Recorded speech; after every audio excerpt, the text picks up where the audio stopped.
And welcome back, everybody, to another episode of Bubba and the Bloom, episode 153, coming at you on a Friday afternoon to get you ready for your Week 18 FAAB preview.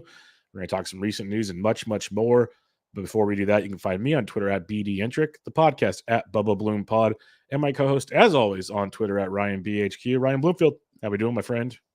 We are good. Happy second half, my friend. And thank you to the listeners for your patience in our 1 day removed episode for the FAAB preview. Tweeted this yesterday, but had the old wedding anniversary last night. So in honor of work-life balance, we pushed it back a day. So thanks for your patience, everyone, and Bubba for moving your schedule around for me. Yeah, no problem at all. It's a fun. Ryan actually said, "Oh, I could do it if we have to." I'm like, I'd recommend against that.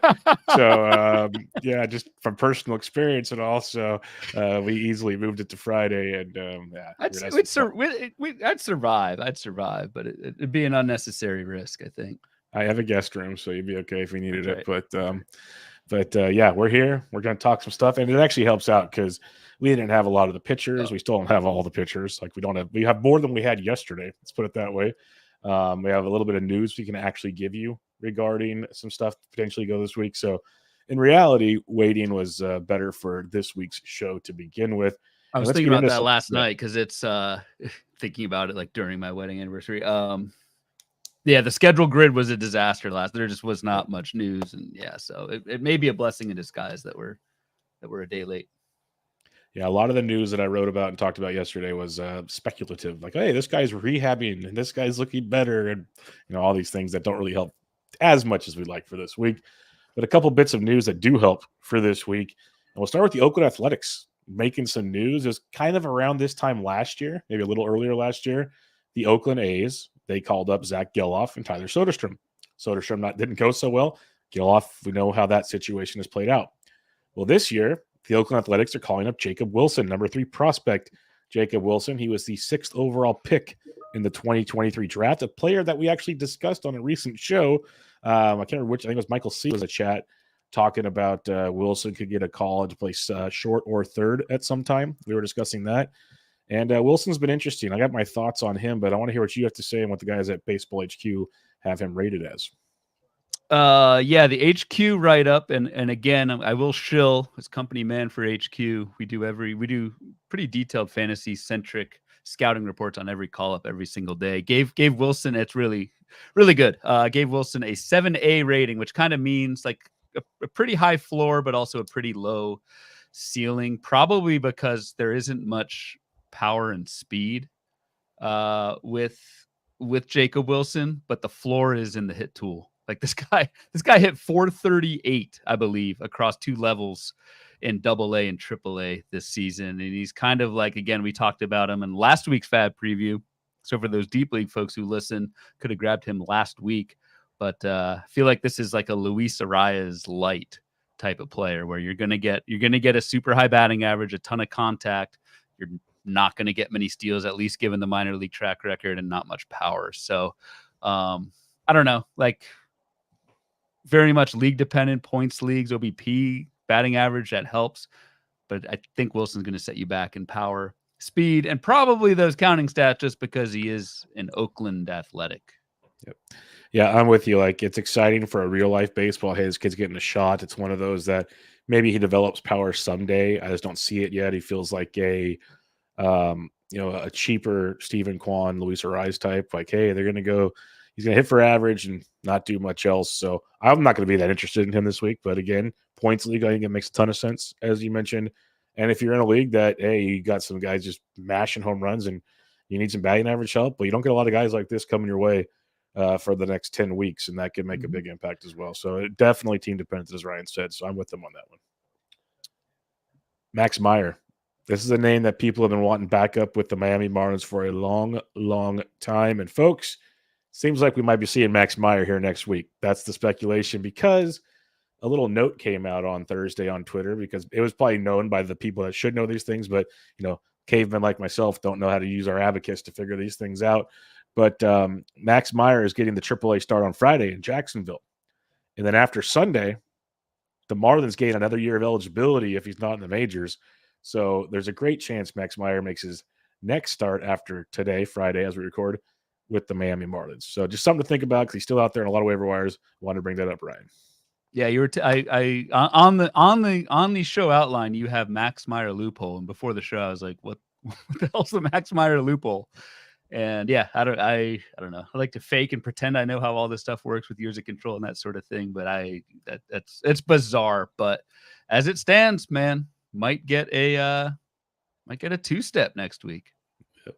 So Max Meyer, and again, given the, we all know Max Meyer is really good. It's just been extremely odd usage of him by Miami. This loophole or whatever is even more weird. But if Max Meyer is available and does get called up, I think 82% rostered in NFBC 12-team format. So be someone I would be looking at for sure, especially if could get a two-step next week.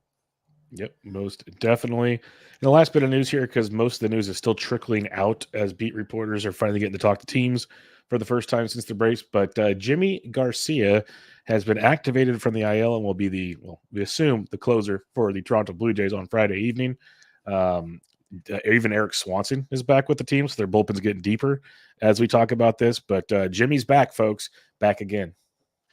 Jimmy's back. I wasn't sure just leading into lineups on Friday. I wasn't sure, should I even start Chad Green? It kind of depended on, because I have Chad Green in a few spots, just depended on each. Some teams I have a bunch of starters, other teams like 2 or 3 starters going this weekend. So kind of depended, but I would think Yimi Garcia goes right back into the 9th inning role. I mean, Toronto was very upfront about using him as the closer when Jordan Romano went down. So for as long as Yimi Garcia is a Toronto Blue Jay, which is probably a separate conversation with the trade deadline coming up, Yimi Garcia, I think, is good enough with health to be a top 10, top 15 closer the rest of the way. I think the skills are great. And yes, get him in your lineups if you have him. If not, Yimi Garcia will be I think, cost somewhat of a pretty penny this week in FAAB. Yeah, we talked about Jimmy last week for sure. Hey, this is the guy to start grabbing because he's going to be back very, very soon. Here we are. So hopefully you got him a lot cheaper last week than he's going to be this week. All right, let's turn our direction towards the Week 18 FAAB, Ryan. I will clear off the banner here as you got the schedule up. Anything you'd like to talk about on the schedule? Again, we're trying to piece everything together as it's slowly coming out to us. Yep. I'd say one thing with the schedule, I did go and kind of cross-check everything. We got the number of games and versus lefty versus righty counts. Those are all, I'm feeling pretty solid about those. But just given the chaos of rotation announcements, a lot of teams, at least while we record, have only really officially announced their rotations through the first weekend. The only team that did announce their full rotation for the full week is the Chicago White Sox of all teams. So for as much as we crap on the White Sox on this show, kudos. As a data person, I appreciate the White Sox officially submitting their rotation. So we will probably not focus as much on the opposing starters and opposing strikeout minus walk for each team this week, just because rotations are so much in flux. Even more so, I would say, than usual, because there are all these rehab guys that may or may not come back. There's a Robbie Ray. There's a potentially Jeffrey Springs. Kershaw, exactly. You have that added layer onto the uncertainty. So feeling good about the schedules and the counts lefty righty. It's just the opposing starters are somewhat up in the air at this point, but we'll survive, and it is what it is. Yep, we'll make it through as usual. And Michael C in the chat notified us the A's lineup is out.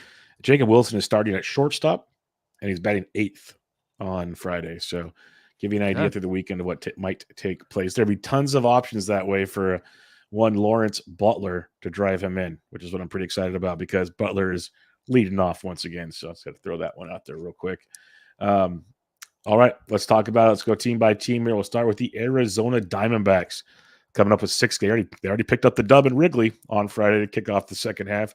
They have 6 games next week, 2 lefties, 4 righties. You got at the Royals versus the Pirates. So pretty friendly team matchups, but still, if they run into Reagans or somebody, could get a little trickier. What's your thoughts with the D-backs with the 4 righties? We like to usually lean a little Jock Jam's way.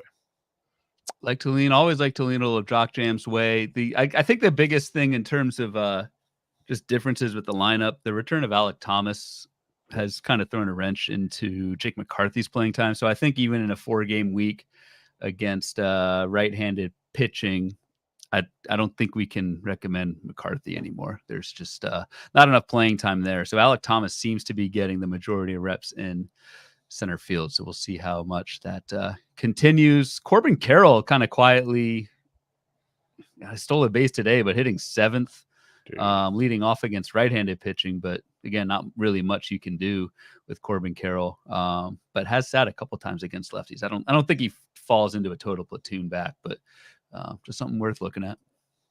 Yeah, definitely interesting situation there with Corbin Carroll as it's gotten really, really bad, as you mentioned. And then I know we'll talk about him during the two-step conversation, but I wanted to bring up Yilber Diaz of the Arizona Diamondbacks, because he has 2 steps next week, but just because he's looked pretty good in his first 2 outings, and we don't usually like a ton of pitchers during this, but might as well bring it up here. He's gone 6 innings in both starts, 1 earned run in both starts, only 7 Ks, but Toronto and Atlanta, good starts in that regard since he's been called up and projected to face Kansas City and Pittsburgh. So that's a pretty sweet 2-step if you can get some Yilber Davis in your life, or Yilber Diaz, in your life. All righty, let's talk about the Atlanta Braves. 7 games this week. Cincinnati at home against Cincy. Sorry to burst that bubble. At the New York Mets, potentially 6 right-handed hitters. Are you going Eddie the Eagle on this one? It is.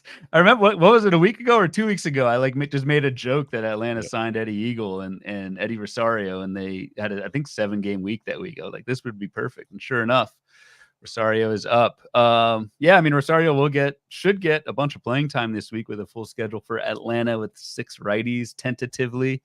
I still think even in a 15-teamer, it's just a potential couple dollar bid for outfield. I don't think Eddie Rosario is a game changer anymore. It is put up or shut up time for Adam Duvall, who has been hitting at least showing a pulse lately, but I think if Adam Duvall doesn't start doing something, that playing time is going to completely dry up. And then I'm going to throw a little catcher thing here. If Travis d'Arnaud is available in your league, he's the primary catcher, it looks like, with the Braves right now. Coming out, he's 25% rostered in 12s. Travis has caught 4 of the last 6 games. So he gets all right-handed pitching. So it doesn't matter lefty, righty. Travis has the first start out of the break at catcher as well. So, things can change in Atlanta, but it looks like Sean Murphy might be in the backup role to Travis d'Arnaud right now. So we've talked about the issues of finding catcher 2s these days. Travis could be one for you if you need one in the coming days. Always bringing up the catchers, man. That's a good call. Sean Murphy, dude, hitting 211, 5 homers and under 20 plate appearances this year. Not much power, a lot of Ks. It kind of makes sense for d'Arnaud to at least get a longer look there. Yep, totally. Baltimore Orioles, they have 6 games this week at Miami and at home against the Padres, potentially facing all right-handed pitchers. The floor is yours, Ryan. Yeah, for another Ryan, for Ryan O. It's Ryan O'Hearn week, hitting cleanup in one of the best lineups in baseball, and should do so 6 times against what looks like pretty easy ass pitching. So Ryan O'Hearn is a must. Cedric Mullins a little bit less so, but Cedric Mullins I believe still will be on that strong side of a platoon. So I like Mullins this week as well. The thing this weekend that I'm watching with Baltimore is Heston Kjerstad, currently on the 7-day IL with a concussion, had just picked up outfield eligibility in NFBC formats or in any league format that is 10 games in season. So would be a nice week potentially for Heston Kjerstad if that concussion is a true 7-day thing. So keep an eye on Mr. Kjerstad, see if he gets activated this weekend heading into next week. Yep, that's a good call on that one. Boston Red Sox, they have 6 games next week, 3 in Coors, 3 at home versus the Yankees. For now, it sets up with 3 lefties and 3 righties, which makes things very difficult for your Davis Hamiltons, your potentially Yoshidas of the world. Yep. Even Wilyer Abreu could have a snag this week. So really tough week when you're trying to roster some Red Sox hitters. It is. And I mean, the Red Sox have basically platoon. Hamilton did start Friday against a lefty. That's the latest data point that we have for Hamilton as a potential platoon guy. But yeah, Wilyer Abreu, Dominic Smith, those guys are platoons, potentially Yoshida, like you said, Bubba. So what is the Colorado? If it's Feltner, Freeland, and Quantrill, that's one righties. lefty. Yep. One lefty, two righties. So I think even in a 2-game set at Coors, at least for the first half of the week, Hamilton, Wilyer probably were starting, but tough to start over a full week with likely just 3 games played there. Yep, makes it quite tricky on that one. Chicago Cubs, they have 6 games this week, 3 at home versus Milwaukee, 3 at the Kansas City Royals. Looking like 5 righties out of those 6 games for the Chicago Cubs. Mike Tauchman was activated from the IL on Friday, so he's potentially a guy that'll see some playing time for this right-handed pitching. I'm not running to add Mike Tauchman, but in deeper formats, I could see that being the case. Anything else that you're interested in with the Cubs? PCA, Pete Crow Armstrong. I mean, just post Cody Bellinger IL. Crow Armstrong is the at least strong side platooner in center field and may play regularly, even against lefties. And did, I believe, hit 2 homers on the last game before the All-Star break. So we have both been skeptical of Pete Crow Armstrong's non-stolen base production. Maybe that starts to turn around with that 2-homer game. Who knows? Kind of shot in the dark in deep leagues. But PCA is playing regularly. Christopher Morel, is pretty much the everyday DH now. I think the Cubs have kind of given up putting that guy in the field. They have even elected for Miles Mastrobuoni to be the everyday third baseman, which is a tough scene and not fantasy relevant. Yep, I'm with you. Pete Crow Armstrong before Friday's game in the month of July, 250 average, 2 homers, 2 steals. That's probably got some juice to it, especially in deeper leagues. Maybe it's the old story of a young player starting to slowly figure things out. That could be something to keep an eye on for sure. Chicago White Sox, they have 7 games this week, 4 at Texas, 3 at home versus the Mariners. Looks like we'll have 7 right-handed pitchers on the mound for the White Sox to face, but it's the White Sox, Ryan. It is the White Sox. You know, they signed Nick Senzel. Yes. Did not even realize apparently that.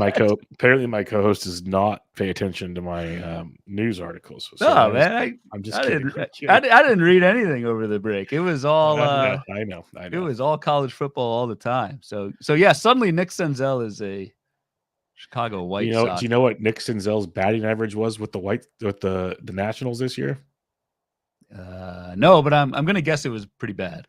209, like 235 plate appearances or something. Not bad. No, it's terrible. Brooks Baldwin was called up and starting at second base on Friday to make his MLB debut. 6A, I believe, prospect for HQ. So not the biggest long-term ceiling for Brooks Baldwin, but across AA, AAA this year, hitting 324 with a 460 slug, 8 homers, 17 steals, and 315 at bats.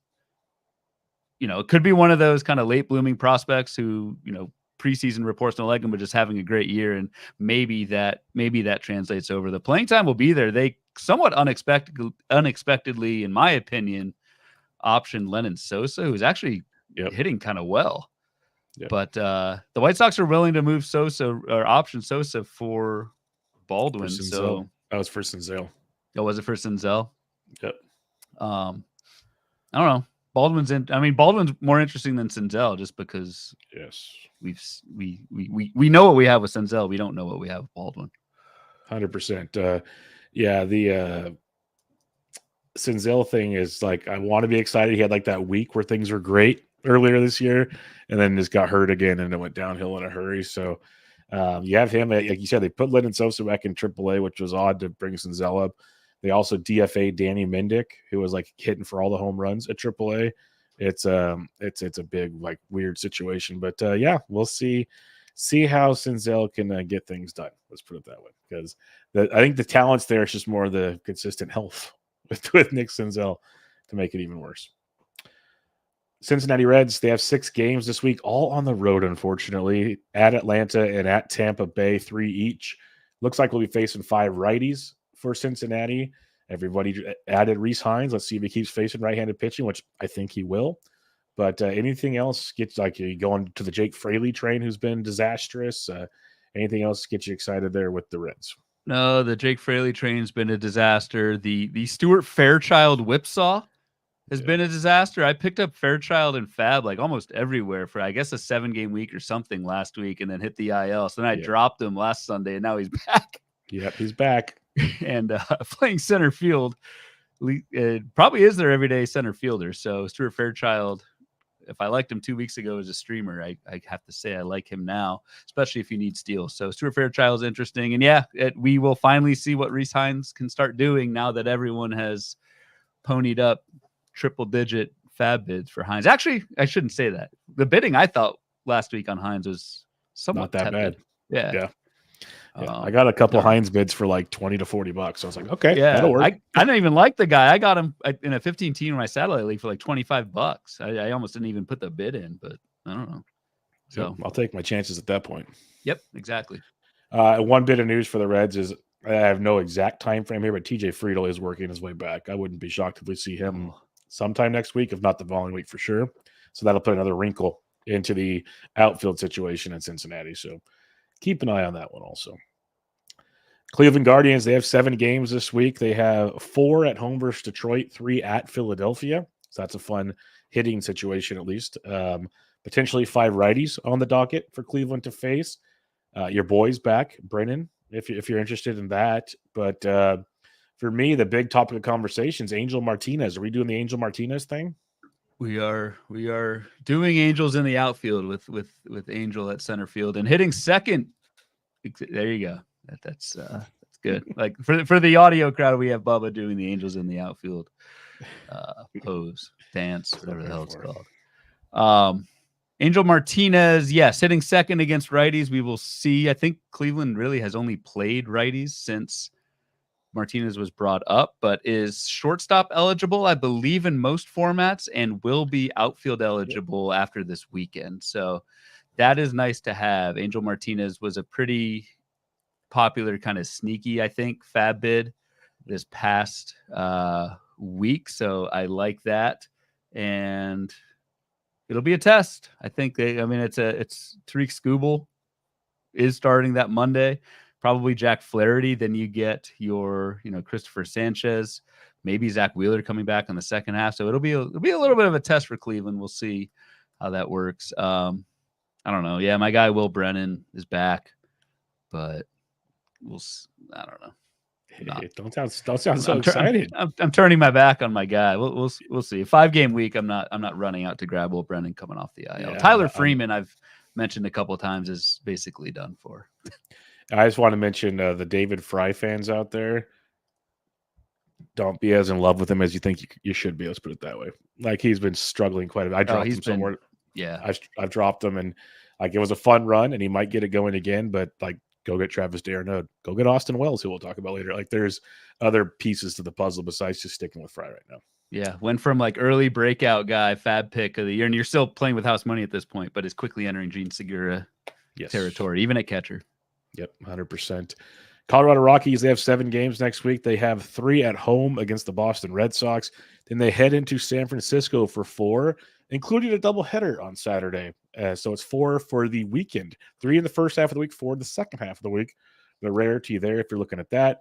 5 right-handed pitchers potentially on set there. So to me, it's as much as his average sucks, his power is legit. Michael Toglia still looks pretty good there. So, yeah. I think had that him and Lawrence Butler with that 3 home run game. Yes, on Sunday before the break. I wonder if there were any DFS lineups. Oh, I actually had Toglia in actual NFBC leagues. I had him rostered.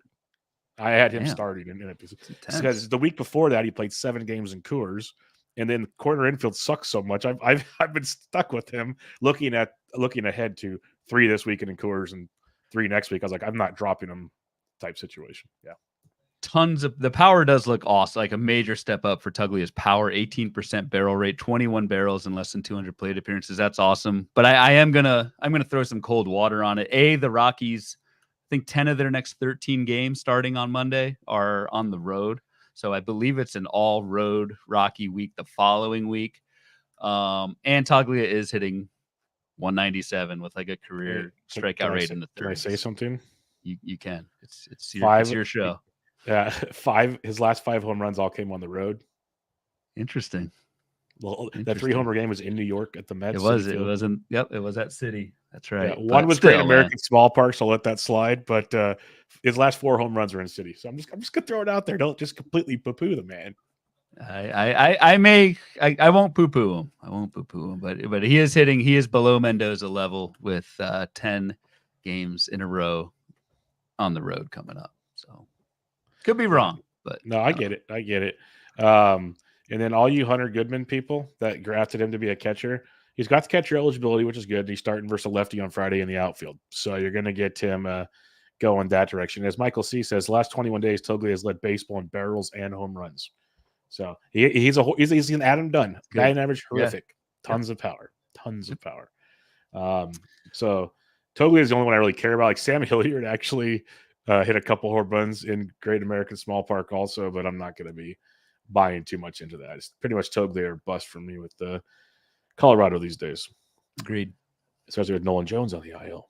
The Detroit Tigers, they have 7 games next week. They play 4 at the Cleveland Guardians and then come home for 3 against the tough Minnesota Twins. Not the greatest series for Detroit, but they get 7 right-handed pitchers potentially, which could lead to some fun, but it feels like most of the rosterable Tigers are actually rostered right now, Ryan.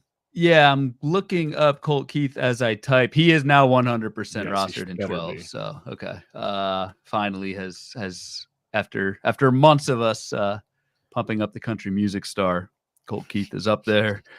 I like Wensiel Perez. Wensiel Perez is leading off against righties, even with, I don't want to even call it a logjam lineup, but there were playing time concerns over Wensiel Perez, and I think there still are against lefties. But if this 7-game right-handed schedule holds up for Detroit, even though it looks like a tougher one, I like Wensiel Perez leading off 7. Anytime anyone leads off 7 times in a week, even if it's Nolan Schanuel, you get mildly interested. But I think Wensiel Perez is actually pretty good too. So I have him on a few 15-teamers and absolutely holding him and recommending you folks go out and put some modest bids in on Wensiel, because it's a great schedule, at least lefty righty for him. Yep, hitting 240 with 2 homers and a steal in July, 16% K rate, like 250 BABIP. You should probably have a better average than that, all things considered. So there's definitely a streamable asset there. I don't hate that at all. Houston Astros, they have 6 games next week. They go to Oakland for 3, back home to face the Dodgers for 3, potentially facing 4 left-handed pitchers on the week, which should be really interesting. Problem is, like most of these teams, the Astros have most of their key pieces rostered unless you're interested in one of their outfielders that are platooning around. Yeah, like maybe Chas McCormick. That's really the only one that I can think of. Rest in peace, Kyle Tucker, by the way. Dude, I literally think he might be done for the year the way this is getting reported. It sucks. Yeah. I guess it was a combination. I saw you tweeted something about Tucker responded, and then I think Matt Cederholm of Baseball HQ responded. It was like a combination of either a misdiagnosis, which that's got to be what it is, like at this point, and Houston not being completely forthcoming. So combination of that. Somebody else on my thread basically said it more likely the bruise was a fracture. The bruise was covering it, and a shin fracture. That means you have to put weight on it. He hasn't been able to put weight on it, so on and so forth. Like, and maybe he tried to put weight on it and messed it up, type thing. Like, there's a lot of factors in play here that just the biggest part is they just haven't been upfront about it. Like, they could have easily said, hey, it's this, or hey, he has a setback, it's starting over type stuff. But it feels like the fact he still is not like really hitting a baseball, he's not running. Like, I don't know what we're going to get out of Tucker. I'm not dropping him yet, but I'm getting real close. Yeah, no, you can't drop him yet, even in 12s. He's just too good. But yeah, I mean, we only have a little over 2 months of season left. We have 10 FAAB weeks left, including this one. So like, yeah. say Tucker's or whoever player A that you drafted early is out for another month. That's almost half the season left. Exactly. It's time to kind of shift, at least for me, shift that mindset. But now going back to Houston real quick, if this schedule holds, and we don't know it's tough to tell what the LA rotation will look like on the back half, but it is a lot of like bad lefties that are going. Yeah. It's Hollywood Hogan, convention speaker Harris, Whew. JP Sears, James Cutting a Paxton. promo, baby. Cutting a promo. James Paxton and this Robleski dude. There's a lefty. I'm guessing Robleski will be Kershaw. Be my guess. Yeah, which it may not be much of Kershaw either. No, we'll no, see. no. I don't know. So anyway, I think long story short, I think Chas McCormick is in a deep league someone you want to look at who may at least get 4 games against questionable left-handed pitching. Yep, I'm with you on that one. If they do it, when hopefully they will. Kansas City Royals, they have 6 games this week, all at home. They get the D-backs and the Chicago Cubs, ironically, who are facing each other in Wrigley this weekend. That's a fun one. But 6 games, potentially 4 right-handed pitchers. Drew Waters is up for MJ Melendez, who went on the IL with a sprained ankle. So if you're going to buy back into the Drew Waters fund, knock yourself out. But other than that, I guess I'll say Michael Massey. Please do that. And I'll get your thoughts. Adam Frazier's actually playing well. Is this like a streaming? Like, is he on the stream train right now, leading off for Kansas City? No, it's Adam Frazier, man. Maybe old habits die hard, but he's 32 and a half years old. We know who he is, and might even platoon. Like, may only get 4 games this week. So I don't know. The Royals are not, unless you think I'm dismissing Adam Frazier a little bit too much. He's hit outside of 211 in Massey, his last. He's been up for 5 games at 211 with a home run. So you're not wrong. All right, good. No, I don't. Outside of Massey, there's not much here. All right, the Los Angeles Angels of Anaheim, 7 games next week.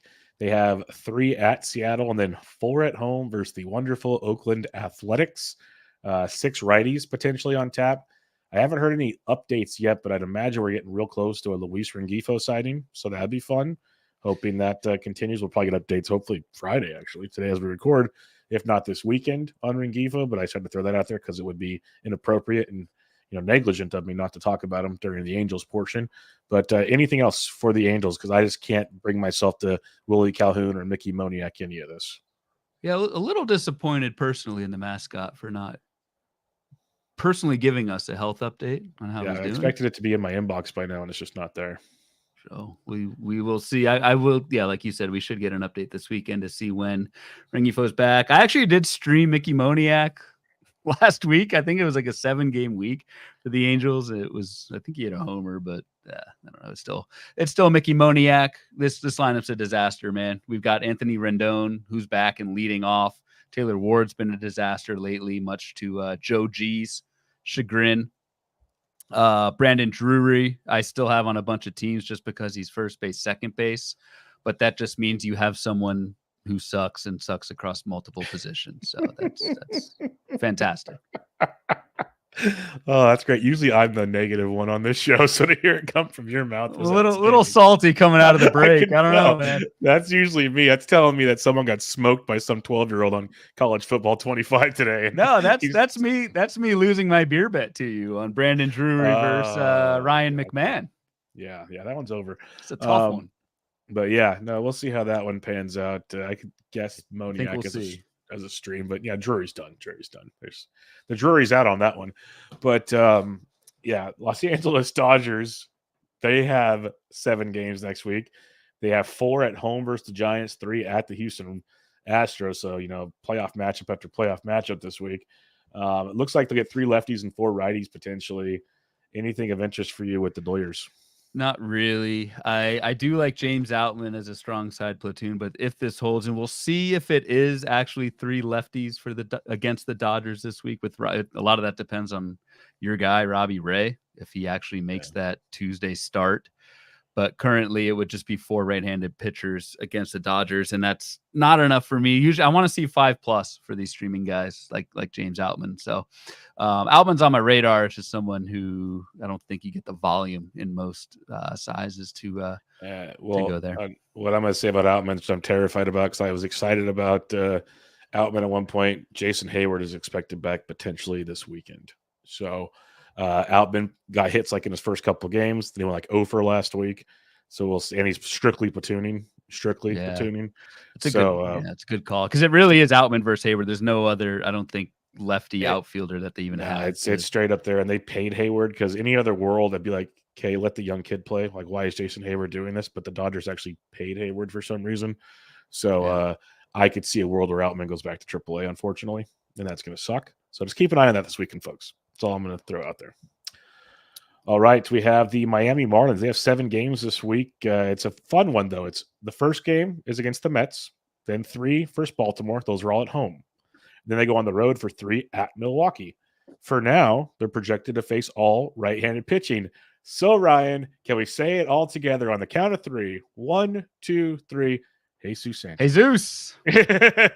Let's do it. So I think that's just a unanimous. Make it happen because I think we've mentioned I have him rostered everywhere. Yep. He's up to 49% now in 12s. That's awesome because he was single digits for a while. So it's Jesus Sanchez time. It's Jesus Sanchez time. It almost always is. I mean, he started Friday against a lefty. So Jesus Sanchez, probably due to lack of really anything else in the outfield for the Marlins, Jesus Sanchez is playing pretty much every day. To a lesser extent, I like Nick Gordon as a deep league streamer with 7 righties. Otto Lopez is back from the IL. So if you need, and starting against a lefty Friday night, if you need middle infield help, a middle infield prayer, Otto Lopez is there. And then the last piece that I wrote about this for HQ in my last speculator column, looking at potential trade deadline fill-ins. Xavier Edwards, yes, could lead off if and when Jazz Chisholm gets traded. And Xavier Edwards has, I think, the hit tool in the plate approach to hit for a pretty good batting average. And he's got some speed. So if Chisholm's gone and we have a leadoff hitter, Xavier Edwards, in there, I like the batting average, stolen base combo there for someone who is, again, middle infield's been kind of death in FAAB this year. So Edwards could rise in that lineup quite quickly if Jazz Chisholm gets dealt, which I think he will. Yep, I think Edwards' call is really, really solid. I think he's going to get plenty of playing time for about 2 months this year. So I'm with you on that. I mean, why? Yeah, the Marlins have nothing to lose by seeing what they have. They got rid of Tim Anderson for a reason and promoted Edwards. Like, they want him to play every day. So it's coming for sure.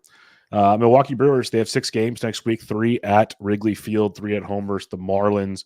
Potentially 4 right-handed pitchers on tap. Not a whole lot in the waiver department, though, for me, because Garrett Mitchell has so struggled. Blake Perkins has struggled. I'm just not looking too excited here unless you are. No, and I hate to sound like a broken record, but we kind of called this when Mitchell was coming back. There's just too many mouths to feed in that Milwaukee outfield, and basically Mitchell and like Perkins are playing half the time, which is the least desirable outcome for fantasy. You want one of those guys to get regular playing time, and right now neither of them are. Sal Frelick's kind of getting a pass, playing every day, right field, left field. I don't know how long that lasts. Maybe the glove's really good, but from a fantasy aspect, Sal Frelick doesn't really do anything outside of steal. But no, nothing really for Milwaukee for me here. Yep, I'm with you as well. A lot of mouths to feed. I mean, it's like you're just waiting for a Christian Yelich back IL stint to clear things up for a couple weeks. But you did kind of call that one too, by the way, because Yelich is basically now the full-time DH, which is for his fantasy value and the protection of Yelich's back, a good thing. It's a very good thing. Minnesota Twins, they have 6 games this week, and we kind of get a line change, folks. 4 righties on tap as they get 3 at home versus Philadelphia, 3 at the Detroit Tigers. Problem is I'd have to check each player's roster rates, but Larnach's out there. Wallner was a popular pickup, but he's still widely available in a lot of formats. I even dropped Max Kepler recently, so he's probably at least in one league available. Wallner's only 39% rostered in 12s. So who would you like to add this week? I know we mentioned all of them, but who would like maybe be a priority to you? It's kind of interesting. Yeah, I just looked up. Wallner and Kepler are pretty much the same roster rates in NFBC. Kepler's 53% rostered in 12-teamers, and Wallner's 39%. So, I mean, Kepler hadn't really done much lately. Nope. For as much as I like him and as much as he started the season pretty well, it's been a tough go. Not to say it can't turn around. I mean, the season is ebbs and flows. So I like both Wallner and Kepler, really, and Larnack. I wish it was a 5-game righty week for Minnesota, but the 4 is at least well, Wallner is playing versus lefties too, which is nice. Interesting. Last week, is he played? I think yeah, they played you're right. Yeah, he played against a lefty. The Twins faced 2 lefties the weekend entering the break, and Kepler sat and Larnack sat. Wallner played every game. So let's say Wallner 1, Kepler 2, and Larnack 3. Because 3. Larnack even sat versus a righty recently. Yeah. I like that. I like that approach. I like it. Yep, we'll see. And the annoying thing is we're looking at team tendencies. We know how these teams, like especially Rocco Baldelli, he could change it all this week without anybody being notified of it, and be a lot of fun in that regard. New York Mets, they have 7 games next week. They get 1 game in Miami, then they go to the Yankees for 3, at home for 3 against the Braves. Looks like we're seeing 5 right-handed pitchers to face the Mets, but not a whole lot of options to me in this one. Nope, not much roster movement here at all. I think Harrison Bader has sneakily been really good this year. Yep. Hitting over 270 with a good bunch of steals and some homers, but he is rostered in over 80% of NFBC 12-teamers. So outside of that, Mark Vientos, that ship has sailed. He is rostered everywhere as he should be. Jose Iglesias is shouldn't be, and Jeff McNeil shouldn't be either. So not much to take away with the Mets. 100%. New York Yankees, they have 6 games this week. They have I got to check this one out to make sure I get this one correct. A lot of weird schedules here. I got Tampa Bay for 1. It should be right. Right. No, it is. But I mean, it's the 3 teams each week. I have to make sure I have the right number of games for each one. They're at home versus Tampa on Monday. Then they play the Mets at home for 2 on Tuesday and Wednesday. Have Thursday off, and they play 3 on the weekend against Boston. So 3 teams, 6 days, fun times. Looks like they're going to have 4 righties and 2 lefties. I said earlier in the show, Austin Wells is their starter. Trevino has a grade 2, I believe it's quad injury. They wrote about it, or calf injury. It's one of the 2. Wrote about it a while ago. He's going to be out for a long time, according to Aaron Boone. And Austin Wells is actually hitting well. So Austin Wells will be the primary catcher with the Yankees. And I would make that, I made him a catcher too in a lot of my leagues last week. And if he's available for you, which he should be, because looking at 12-team leagues, he's 21% rostered. Austin Wells, him and Travis d'Arnaud, I actually prefer Wells because I'm not worried about Murphy trying to get in the way. So Austin Wells, I'd make a priority if you need a catcher too. It's funny. I wrote that exact thing this morning, prepping my HQ FAAB column. Wells is the primary guy now with Trevino out. I don't see much else worth digging here for the Yankees. Giancarlo Stanton ran the bases today. Ooh, and he's not hurt? And I think he just passed third, and he's approaching home at this point, a couple hours later. I almost want to challenge him to a race and see how things go. Yeah. I think he still beats me. Just throwing it out there. The most likely outcome is you both hurt yourselves. That is a very good point, and the best part is we'll both be at the bar drinking and talking about it later. So yeah, okay. It'll be like wiffle ball at FPAS last year. I'm sitting there at the bar eating nachos with Britton, Britton and his wife, because I was like, I hadn't eaten because we were doing all kinds of things. I'm like, I need to eat. I'm not going to play, so I'm eating something before we go to the Derby.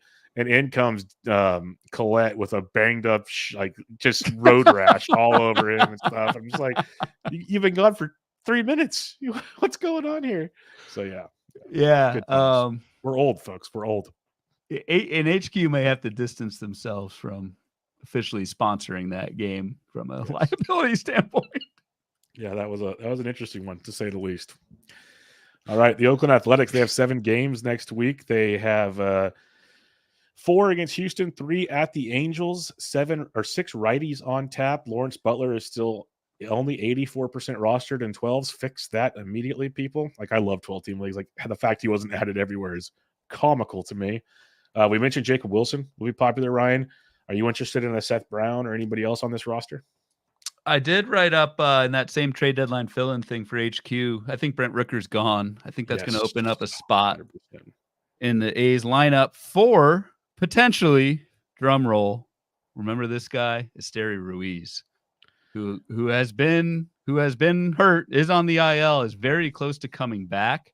This is someone who led the majors in stolen bases last season, non-Ronald Acuna division. And I'm not saying he's going to come right back and play every single day. I just think the chance of that is better if Brent Rooker is out of the picture. It's just one less obstacle for Esteury Ruiz. And as we saw last year, if you need stolen bases, I don't think anyone's talking. Everyone has given up on Esteury Ruiz. Again, no sure thing that he comes back and hits or whatever. But like, I think if you're throwing darts and taking cheap specs, stolen bases, Esteury Ruiz could kind of low key be a game changer if he comes back and plays every day. Yeah, and somehow still 52% rostered in 12s. I'm shocked. Oh, it's that high, really? Yeah, people must have held on to him when he got hurt, probably with the same mindset you have, because if Rooker doesn't get traded, man, like the A's are a horrifically run organization to begin with, but if Rooker doesn't go, then they're worse than I thought. So I'm with you. I think it's a great call. It's a great call if you want to speculate on potential late stolen bases and a guy that, why would you not play him every day type thing? And also maybe it leads to Butler not platooning. That would be sweet too. Like just let him play every day. That would be a positive as well. Side note, if anybody's really bored, go check out the ATH schedule for 2025. That is what baseball is calling it for 2025. So bad. Can't even call it the SAC Sacramento, like, for the Kings and everybody else. Like, come on. No, we have a road trip to Athens next year. I laughed when I saw a day game the next day. Because the Giants are there on 4th of July weekend next year. And I started laughing. I'm like, I used to live over there. I am not visiting there on the 4th of July. That is like, I'm not going to say the words. We try to keep it PG around here. That is hot. That's all I'm going to say. It's hot. And it's dry heat. Very dry. So have fun in that one, boys and girls. Good Lord. That's going to be rough. They can't play that game later.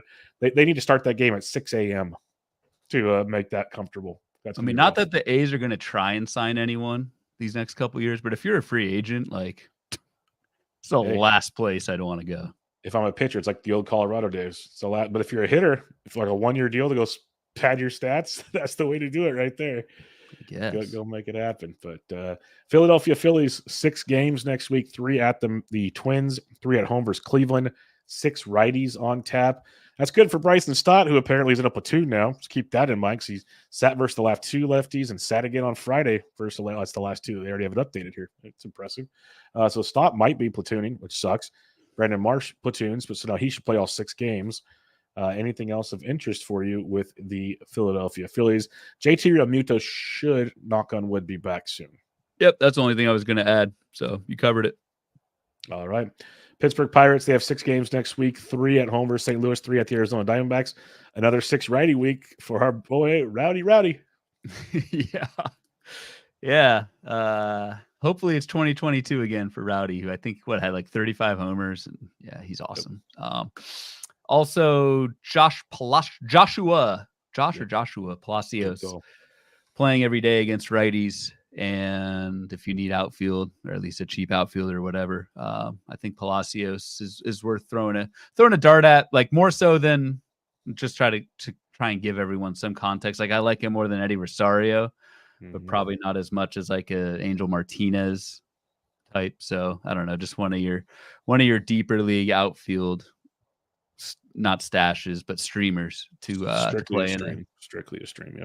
Yep. Play against righties. So. Same with Captain Jack. You give me 6 righties on a week, Jack Sawinski comes into play. Just if you need power, he might crush you everywhere else. He might pull a full Toglia on you, but he could also go full Toglia and hit 5 home runs in a week too. Like that's what Captain Jack can do. So something else to keep in mind on that one. San Diego Padres, they play 6 games on the road, 3 in the nation's capital, Washington, and 3 at the Baltimore Orioles. Looks like we might get 4 lefties and 2 righties. If Bruce Zimmerman's actually coming back for the Orioles, that is exciting news, folks. That's what I'm potentially. It's still not locked in, but that's what it looks like for now. That's exciting stuff. If you have any right-handed bats on San Diego, that's all I'm going to say. Real quick, just to give Uncle Ted his due in the chat, a couple of Weston Wilson call-outs, as we did not mention him in Philadelphia. Uncle Ted likes Weston Wilson, so.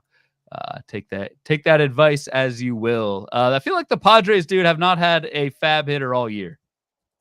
No, they haven't. Like their lineup has been the exact same all season, except last week when I got Xander Bogaerts in 2 out of 3 leagues. That was awesome. I got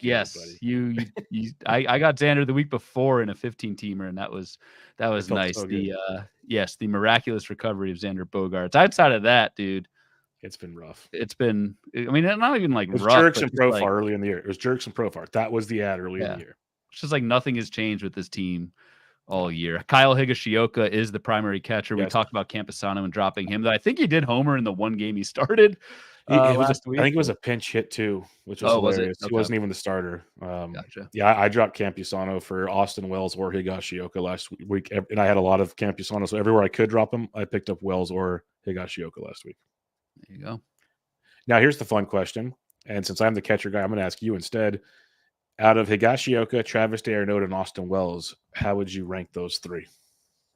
I'd still lean playing time. I'd go Higgy, d'Arnaud, and then Wells. Okay. Probably, given your reaction, exact. No, it's not. You can't. I don't think you're really wrong with any of it. I feel like Travis should be first. I feel like Travis should be first, but Higgy's been playing the best, and Wells hasn't been far off. So it's probably pretty fair. I think when I did my ad drops, or Higgy and Wells are both available, I did like $2 each. Like, okay, whichever one I get, I get. Like, I didn't go over the top for either. That's probably the right answer. Bid a couple bucks on each one, and whoever take falls, whichever one falls, basically. Exactly. Just walk away. San Francisco Giants, they have 8. Yes, I said 8 games next week. 4 at the Los Angeles Dodgers to start the week, and then 4 to end the week versus Colorado with that doubleheader on Saturday. Looks like 5 righties, 3 lefties. Lots of question marks there, as you have written down, because Glasnow could come back, Kershaw could come back. Then you still have the Rockies, who suck. So the weekend will be fun. The Dodgers series, a lot of up in the air situations there. Yeah, and I mean, you're the Giants guy. You would know, like, if there's much movement here. Like, Brett Wisely's probably the one that sticks out to me the most. He's hitting well and playing every day as you shake your head. Outside of that, like, I don't know. Wilmer Flores is back. He's not playing. Yastrzemski's playing every day, at least against righties, but that's a low batting average, okay power type. So despite the 8 games, I don't know, man.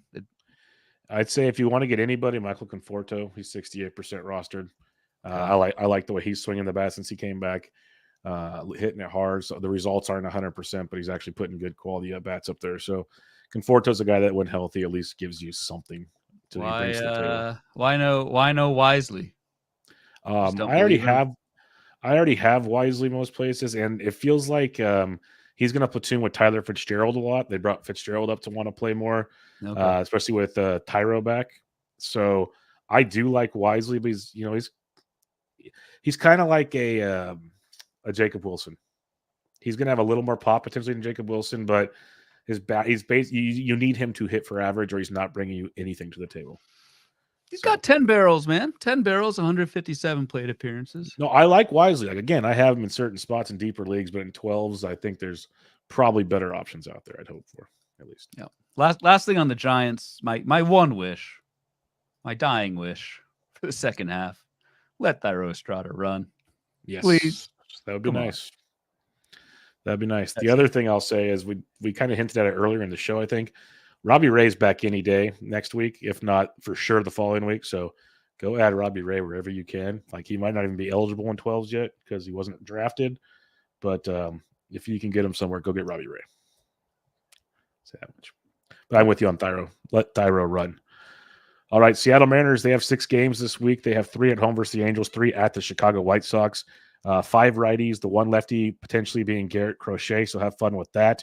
When you see the White Sox on the schedule, you usually think, sweet, their better matchups are against the Angels, actually, which is funny.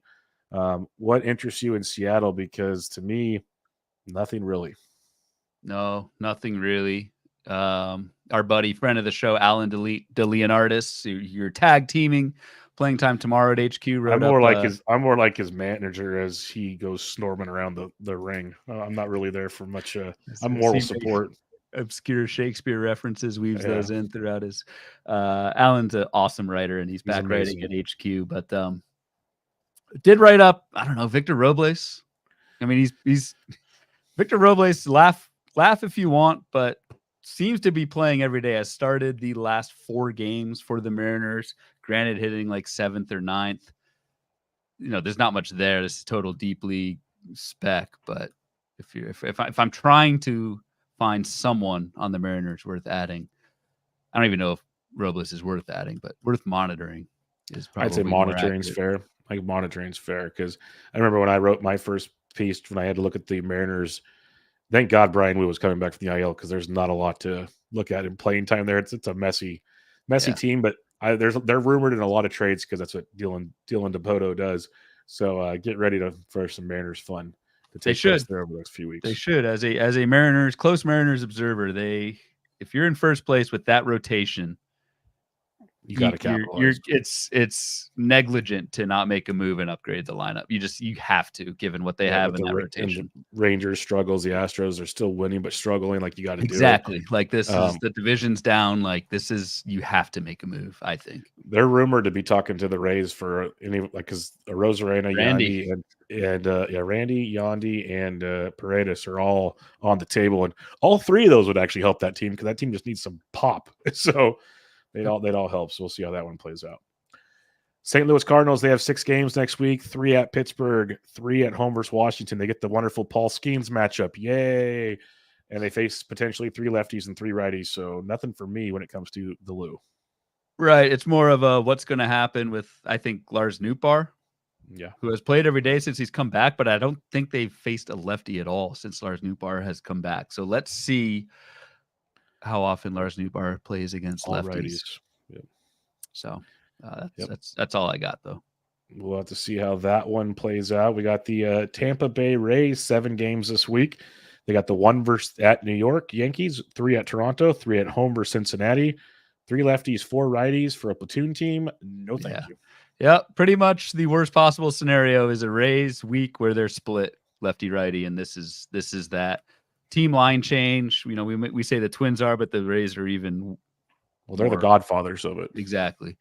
And so at a 3-4 week, like I don't think you can really add any Rays this week or even start many of their platoon guys. Like I still have Jose Caballero in a bunch of 15-team leagues, and right now he's just kind of sitting on my bench. May go with him this week just because it is 7 games, but any combination of Caballero, Ahmed Rosario, Johnny DeLuca, Brandon Lau, even Josh Lowe is potentially in a platoon. The other Palacios, it's just platoon city.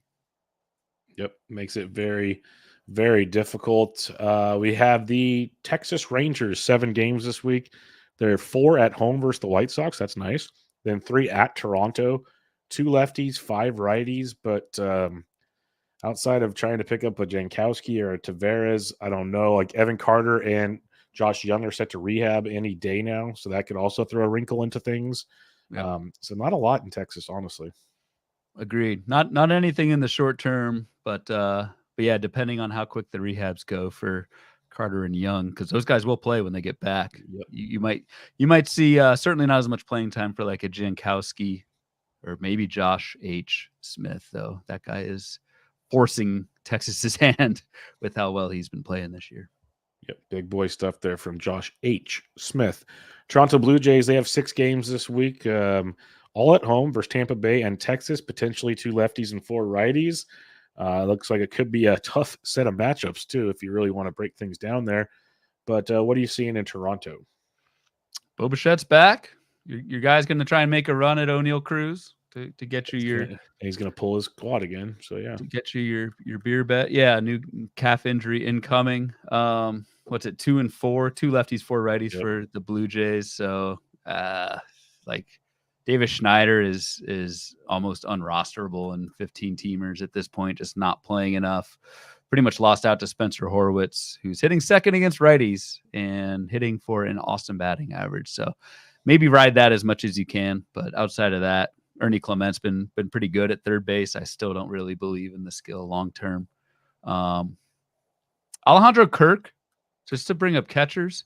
Like, I think Jansen probably gets dealt. Probably a lot of these guys get dealt, so who the hell knows? Toronto's, like I was telling Ryan before the show, they basically said everybody's available, especially guys that are not under contract after this year are going to get dealt from Toronto. Yeah. So for better or worse, Alejandro Kirk might be in for an uptick in playing time. Yep. I don't know. I like the for better or for worse part. That's a very, very valid point to that statement, folks. Yeah. All right, last team we have for you here, the Washington Nationals. They have 6 games this week, 3 at home versus the Padres, 3 at the St. Louis Cardinals, potentially all right-handed pitchers. I mentioned Juan Yepes. He's playing versus lefties and righties, so he's one to look at. but like Luis Garcia should be around. It could be a Jesse Winker week if he's available. There are some streaming options with the Nationals, Ryan. Yeah, I think Yepez is the move, dude. I think if he's the everyday first baseman with Meneses in the minors, that's not an IL. I think he's in the minors. Oh, he's in the minors. He got sent down. Yep. Gallo is on the IL. So, if I had remembered that Tout Wars FAAB was yesterday on Thursday, I would have made a bid for Juan Yepez because I need a first baseman. What would your bid have been? It would have been 45. Because someone I know scooped him for 44 stealthily on a Thursday afternoon when I had I totally forgot that FAAB was running. So good call, my man. Ryan was on a 3rd and 3 QB keeper, and I'm putting $44 in on Juan Yepez. I was trying to schedule that home visit with my recruits in NCAA, and just slipped my mind. So good call. But no, I mean honestly, like Juan Yepez is. I liked him I think we both liked him on the Cardinals. I don't know how we got over to the Nationals, but as long even if Joey Gallo comes back, I mean, Juan Yepez is hitting. He should continue to be the everyday first baseman in Washington. So I like Yepez as a first base ad. Gallo feels like one of those DFAs, like Dominic Smith was DFA. The Red Sox picked him up. Like if Yepez he's playing every day, he's hitting for average. The pop's there somewhere. He hasn't really showcased it a ton yet. But the average is there. If you're the Nats, it's like, why are we not playing this kid for the next 10 weeks? Right. Like reality. So Gallo feels like they're either going to try to trade him for a prospect or just DFA him. That's what it feels like comes up here at some point in time. So, yeah, I like the Yepez play quite a bit. All right. Do you want to talk some most added over here at CBS as we've gone through all 30 teams, the best we could with the information we have currently. But right. Let's talk the hitting side of things here, Ryan. And it's a fun list. What the hell is River Ryan doing? What's a pitcher doing on this game? What's a pitcher doing on the hitting side, man? I am off my game. Come on. Plus his name's River Ryan. That's a cool name. I like that's that he's supposed to be he's rumored to be getting called up by the Dodgers. So that is a guy that people are interested in adding. We'll get to him on the pitcher side here in a minute. Code's a little rusty with River Ryan showing up as a hitter. But yeah, we'll talk about him in just a sec. We did not mention Eugenio Suarez when we brought up the Diamondbacks, who, I mean, this is just, again, ebbs and flows of a season. I think we all know who Eugenio Suarez is. We saw the worst of Suarez the first 2.5 months of the season. We've seen the best of Suarez over the last month. What does that mean going forward? Who knows? But Eugenio Suarez, overspend. Yeah, like I wouldn't. Right. Don't pay for the last month of what we saw with Eugenio Suarez. However, he's also not as bad as what we saw in the first 2.5 months. So I don't know. Outside of that, we've got Xavier Edwards, Angel Martinez, who we both talked about. Jose Iglesias is technically a riser from 2 to 8%, but unless you're really hurting for some middle infield, I don't see why you go Jose Iglesias. Here's our guy Juan Yepez up from 2 to 7%. 7% in CBS, so widely available. Juan Yepez is.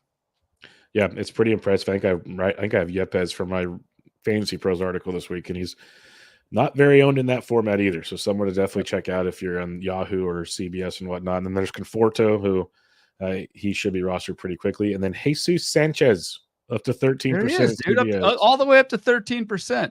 What are we doing, man? Yep, he's on the climb. He's on the climb, folks. So our 13% barrel rate is green on the sheet. Runs a little bit, decent K rate. Like, come on. Yep, but then there's Brooks Baldwin, who you highlighted earlier. Austin Wells is there. Matt Wallner's there, and then a couple other kind of stragglers that might be worth streams. Like we talked about Willier Abreu. I wouldn't go too crazy on him with the mixed lefty righty bag next week. Agreed. So yeah, I think we covered. Like honestly, I think, to be honest, the top two, Butler and you probably disagree with me on Butler, but I think Butler and Toglia, you are those are the top two risers, up 25 and 18% respectively. I just think you're paying for them at peak value. Personally. Oh yeah, you're paying too much for them. That's for sure. I'd rather have Butler than Toglia. I'll say that much right out the gate. Agreed. But and that's just the world we live in now. If you want them, you're gonna have to pay for them. So yeah. I mean, that's just yeah. And in most leagues were added last Sunday because they both hit 3 home runs hours before FAAB. But anyway, out of curiosity, because Yeah, Toglia is 93% in OCs, and Butler is 84%. So, yeah, pretty widely rostered there. I did want to highlight for River Ryan, so we can flip over to the pitching side of things. Yeah. River Ryan of the Is he on the Dodgers. pitcher side? He don't even show up on the pitcher side. No, I'm mentally doing it. He's made 8 starts in the minors this year, 32 Ks and 24 and a third, 6 earned runs, a 2.22 ERA. 25 years old. He was 11th round pick in 2021, but he's expected to get the call here in the next week. At least there's been a lot of rumors about that. So you can speculate if you want and hope it happens. Otherwise, just sit back and watch. Yeah, I just worry about. I mean, there's so many bodies in the LA rotation. With Glasnow coming back, with Kershaw coming back, you would think Bobby Miller comes back at some point. Walker Buehler probably comes back at some point. So that's like an entire rotation there that might be coming back at some point in the second half. Then you throw on Gavin Stone. I mean, James Paxton doesn't deserve to be in the rotation anymore, in my opinion. We got Landon Knack there too. So there's just, I don't know about like if River Ryan struggles at all, like he has to hit the ground running and to keep a rotation spot. But very well could, given kind of what you just said. So.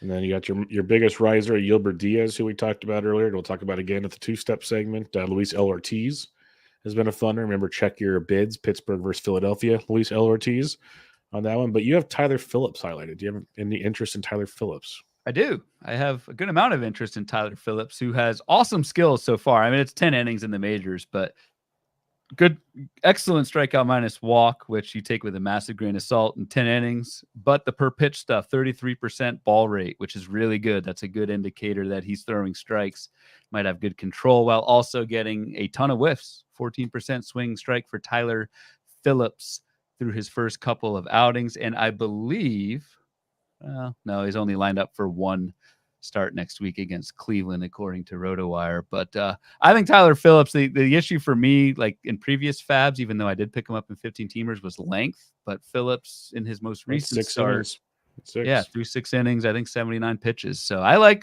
Tyler Phillips. Once Zach Wheeler comes back, maybe there's some cloudiness in how long Phillips sticks around, but at least has a pulse and an otherwise life support free agent pool. Yeah, it's definitely not a warm and fuzzy place. Right now, they actually haven't taken Taijuan Walker's spot, so that could be fun. Would make sense. Yep. Jose Soriano, he's just been an up and down streamer, it seems like, all year. JP Sears is the same. I want to got Ben Joyce, though, because people are speculating on a potential Carlos Estevez trade out of LA, which would open the door for Ben Joyce. Would absolutely open the door. I think in a lot of deeper leagues, Ben Joyce was added last Sunday in advance because that was when you kind of wanted to add these stash guys ahead of a 3-game week. But yes, it does seem like Carlos Estevez will get traded, absolutely should get traded. And Ben Joyce, who has pitched really, really well. He's looked really good, man, through 16 innings. I would think he's the closer of the future for the Angels, and I would think that future starts in August. So if you need closers and you have room to stash someone, I think Ben Joyce for me is like the top guy to do that with. Yep, I could see that. There's Max Meyer getting a ton of love, up to 48% roster. Drew Thorpe slowly climbing the list. Yimi Garcia, Yariel Rodriguez, who we've talked about quite a bit of late, who did, I will say, we talked about Yariel. He had those 2 big starts, but remember, like we said, it's strictly the pitch count, folks. It's not the innings, it's the pitch count, because his last outing, he went 4 innings. Still struck out 7, but walked 3. Gave up 2 runs. So just remember, it's the pitch count every time. It was 82 pitches against him, 83, 82, 82. So that's what you're getting from Yariel Rodriguez. Could be like he should still give you good ratios. The strikeouts will be there. Chances for wins will fluctuate. Yep. Has to pitch 5, and a lot of times can't get there. So, yep. Looks like people are speculating on Jason Adam potentially, which is like, yes, Pete Fairbanks could be out of Tampa Bay because it sounds like they're selling things off over there.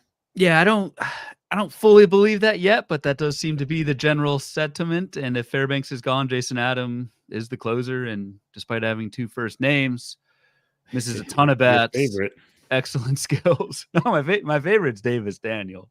No, I just meant in general your favorite person with two first names. Yeah. Well, no, my favorite's the last name is a first name. Easily. Oh, yes, fair enough. And a first name as a last name. But no, Jason Adam would be the guy in Tampa. when if Fairbanks And gets traded. So Freeland's been pitching good, like we talked about. He's got two-step. Your boy Saivali is getting some love. he is, dude. Look at him. I still don't understand the Hunter Harvey stuff unless everyone's speculating MacArthur's getting traded, but I don't think the Royals trade for Harvey to go. I think they're going for it, is what I'm trying to say. So we'll see. That could change. And I don't know. MacArthur's been good enough. I don't see him as losing his job. AJ Puck, though, I highlighted him on my recent bench with Bubba. Since he's moved to the bullpen, he's been outstanding. He's only given up runs in 3 of his outings. He's looked really, really good. And I think that's like people are getting onto that train. Yeah, we talked a lot of Puck last week as a stash. And yep, if Tanner Scott is traded, which it seems like he will, AJ Puck, who shouldn't get traded, I think he should. He's old. Get something out of him. It's the Marlins. Trade him. That's true. I think I do still think of AJ Puck as like a prospect, and that's probably old. 5 years too late. So yep. We've got Nasty Nelly Nasty, Ryan Nelson rising. I think struck out 9. Well, really struck out 9 in Ridley. Struck out 9. Which I don't know, man. No, I can't. Still can't recommend Ryan Nelson. A couple guys not on this list. I don't think who we've mentioned. Maybe we did. Jeffrey Springs is, I think, due back this week. Yeah, that's the goal. Mentioned him as a stash guy. I'm trying to think of any other rehabbers that are back, but I think Robbie Ray would be we one. Talked about Ray. We talked about Kershaw. Maybe Tyler Alex Malley, but he's further out. Kodai Senga is probably back this week. Kodai Senga should be next week. Cobb and Male are about 2 more weeks away, 2 to 3 weeks for both of them. Okay. There's a slew of them coming, though. So it's one of those, if you want to make large waterfalls and you just want to make sure you get somebody, a couple of $1 or $2 bids on some of these guys. There's a lot of them out there. So see what you can pull off in those regards. All right, let's get the two-stepping. Let's have some fun here. And we'll start with the Arizona Diamondbacks. Yilber Diaz at Kansas City versus Pittsburgh.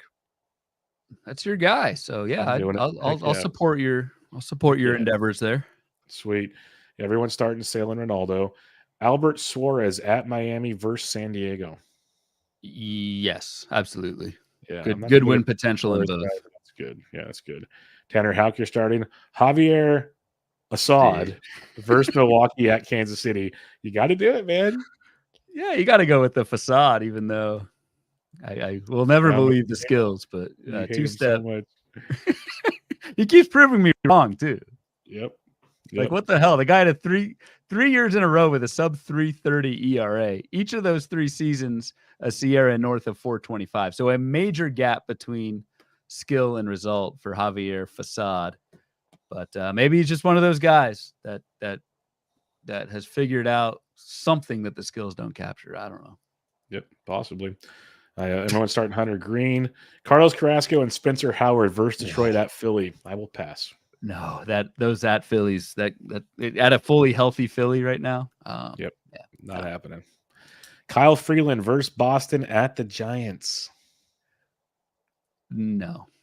I say 15. Giants can hit lefties too, right? They smoke lefties, yeah. I'd say 15s, yes, because Boston sucks versus lefties. Like, sucks versus lefties. So I'd say 15s, yes, 12s in case of emergency break glass. White Sox, Eric Fede at Texas versus Seattle. Yeah, I think you throw it. I don't fully believe in the skills with Fede, but does have a 3 ERA, and those are 2. Like, at Texas is not as tough as we think it is, given how they've hit this year. And then, of course, versus Seattle is strikeout city. So yeah, I'm not a Fede guy either. I'm with you. I don't believe everything, but these are great matchups. So this is probably when it blows up. Garrett Crochet, you're starting. Tariq Skubal, you're starting. But Matt Manning, potentially, here's another ad, folks, if he is starting, at Cleveland versus Minnesota. That's a tough duo. And I don't think Matt Manning has really done much in the minors. And then he's not projected to pitch in the following week. Because they expect Casey Mize back, potentially. Yeah, and I think I'm pulling up my Manning's AAA numbers. It's been a 4.53 ERA. I don't know. Like, skill indicators are right there for AAA. I think I'll pass. I'll pass on Manning. Both those offenses are very, very good. Yep. You might get Justin Verlander back next week, something to keep in mind. So keep an eye on that. Kansas City, Cole Reagan's you're starting. Angels. Carson Fulmer and Kowanowitz going up at Seattle versus Oakland. I don't even know who Kowanowitz is. That's a big no. That's a big no on both of them. So I don't think I'm going to do that. Yeah, that's a big no. Kowanowitz, I had to look up. I remember on BREF before first pitch when he got called up. Okay. Just don't am I wrong to not know who the hell that guy is? No, you're not. He's just a young prospect that, to me, not that exciting. I wish him well, but I will not be starting him. Yanni Chirinos versus the Mets at Milwaukee. No. Max Meyer versus Baltimore at Milwaukee. That's a tough two-step if it actually happens. I think you throw it. I think you have to. I think Meyer's that good, but it's dicey. Colin Ray at Chicago versus Miami. The regression has begun, folks. It has, but it's a pretty juicy two-step. Like the Cubs aren't hitting that well. There's no Bellinger anymore. The back half of that lineup is pretty bad, and then of course Miami is awful. So I would roll with Colin Ray in 15 teamers, not in 12s. Yeah, I'm just gonna stack against him in DFS. You're playing Bailey Ober, Christian Scott at Miami versus Atlanta. Yeah. Yep. Yes. Carlos Rodon versus Tampa at Boston. Yep. He's been struggling, but yep. Hollywood Hogan Harris versus Houston at the Angels. Now that he's back from the convention, Hogan Harris can focus. I haven't seen a promo like that since I watched Saturday WWF. I was told to eat my vitamins and drink my milk. Oh, how things have changed. No, I'm not throwing Hollywood Hogan against Houston. And you might get Zach Wheeler for 2 next week. Mitch Keller, you're going to start him. Randy Vasquez of the Padres at Washington at Baltimore. No, I can't. Not a chance. No. I can't. Logan Gilbert, you're starting. Logan Webb, you're starting. If you get Robbie Ray for 2, I think you're starting those as well. But that is, I wouldn't. I mean, at that's Dodgers tough. versus Colorado, I would. That's tough. At LA, your first start back could be brutal. And will Robbie Ray even go 5? I was going to pull up right now. I feel like they've been actually taking their time working him out. He's made 8 appearances, 7 starts so far in rehab. He's up to 5 innings in his last outing. So I might wait and see. It's tough though, because the versus Colorado on the back half is awesome. If that happens, is awesome. But I don't know, man. I feel like he will be starting in most leagues because you just picked him up, and the feeling is I just got him, and he has a 2-step. I'm going to throw him. So I guess I do it, but at LA and your first start back is tricky. Yep, I get the concerns. I will start Robbie Ray if I have any shares of Robbie Ray. Lance Lynn at Pittsburgh versus Washington. Sweat. Yeah, at Pittsburgh, and then that Washington start at home in St. Louis. Whoo, baby. So you get the Road Grays on Monday and the Whites on Sunday. The Baby Blues came through. Yes, they literally came through. The Baby Blues showed out. Quite literally. Yes. The drip was solid there. with the Baby Blues, so it was there. So Yep. I don't know. I didn't even answer Lance. I don't think I'd go with Lance. I think 15's yes, 12's no. Tampa Bay, Zach Lytle at the Yankees versus Cincinnati. Dude, Zach Lytle, it hasn't been great lately. It's scuffling. And at Yankees, I have Zach Lytle in a bunch of 15 teamers, like mostly in draft and holds, and I've been benching. So I'm probably benching this one. The at Yankees could be an absolute killer. Yep, I'm with you. Michael Lorenzen and John Gray versus the White Sox at Toronto. It's a nice 2-step. I think definitely Gray, and I think you do both. And probably both. I like Gray more than Lorenzen, but that's a pretty sweet 2-step. You're starting Barrios, I would imagine, and then you're probably starting, but I'll ask Mitchell Parker versus San Diego at St. Louis. I think so. I like Mitchell Parker quite a bit, and kind of a marginal 2-step, but a 2-step nonetheless. So I like. And to go with my comments I made last week, DJ Hurst is expected back on Wednesday, like I told everybody before. So that's right. Could be another ad if you need him. He was just there to give bullpen depth while he didn't need to start, basically. So keep that in mind. But all right, Ryan, that'll wrap us up. No listener questions today, as I did not tweet it out because it's middle of the day and I had actual stuff to do. Any final thoughts as we head into the it's the final third of the season. I hate calling it the second half. It's the second half. It's after the All-Star break, but We have 10 weeks to go. Any final thoughts? And it's even like later than normal this year, I feel like. And so, yeah, it almost is the last third, even though we call it that. No, I got nothing. I gotta finish some things up, set some lineups, and let's get back into it, man. It's been a fun break with NCAA, but I gotta reprioritize a little bit coming back. Yep, it's going to be fun. We're back at it. Set your lineups and watch for the news this weekend because a lot of it is still coming out. A lot of it. Don't we mention with Outman's interesting, but Hayward and stuff like that. There's a lot of those going on and a lot with most teams right now. So keep an eye on that, and we'll be back with you guys on Tuesday to finish off our first half recaps, doing the starting pitchers and answer all your listener questions as usual. But until next time, make sure you check out Ryan on Twitter at RyanBHQ, the podcast at Bubba Bloom Pod. I'm at BD Intric. This was Bubba in the Bloom, episode 153. Catch you all next time.